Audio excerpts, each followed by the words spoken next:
Hey guys, in this video, I will show you how to use Power Core in Last Z survival shooter. Alright, so let's begin with the video.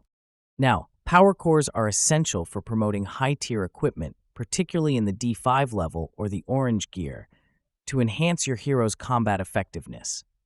Now, to pretty much use these Power Cores, you need to equip D5 level gear, so ensure your hero does have that equipment.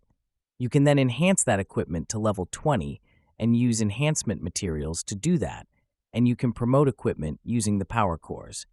So again, once the equipment does reach level 20, the option to promote these equipment becomes available. You can access the equipment's details and select the promote option and consume the required number of Power Cores to complete the promotion.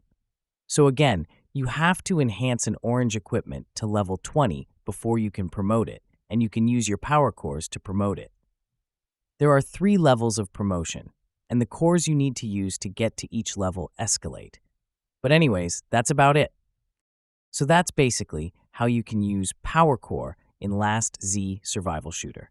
So that's all for this video. Consider subscribing if you find it helpful, and I'll catch you in the next one. Thanks.